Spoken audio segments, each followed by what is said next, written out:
C'est en avril dernier que les consultations présidées par le ministre provincial de l'Intérieur et Sécurité, Deoda Kapenda Wakapenda, cette fois-là ayant en charge la décentralisation et affaires coutumières, aboutissent à un consensus désignant les nouveaux chefs des chefferies Mulumbu et Mazangoulé dans le territoire de Lubudi. Consultation organisée sous l'œil vigilant des notables donneurs du pouvoir des deux chefferies.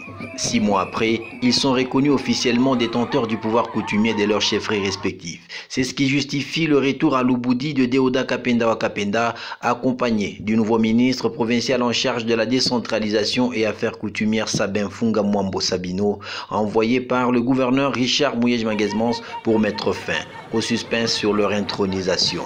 D'abord à Mazangoulé, c'est la joie de tout un village qui vient de voir la fin de 7 ans de vacances de pouvoir depuis le décès du précédent chef de chefferie. C'est Joseph Kaboulou Napoléon qui prend coutumièrement les commandes de cette entité.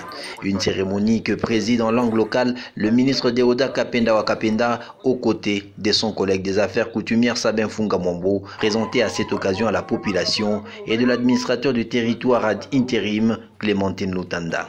Symbole du pouvoir remis, procession en Kipoy selon la tradition, tout le village a festoyé l'événement.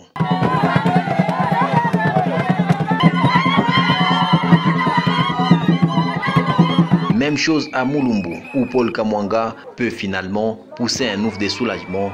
Devant le palais royal de la chefferie au village Mukwemba, c'était la liesse populaire pour ce grand jour d'intronisation par les deux autorités ministérielles Deoda Kapenda Wakapenda et Sabin Funga Mwambo. Une cérémonie pleine d'émotions, mais aussi suivie d'une pluie, symbole de bénédiction. Cette double intronisation marque la fin d'une série de conflits de succession des familles régnantes des deux chefferies.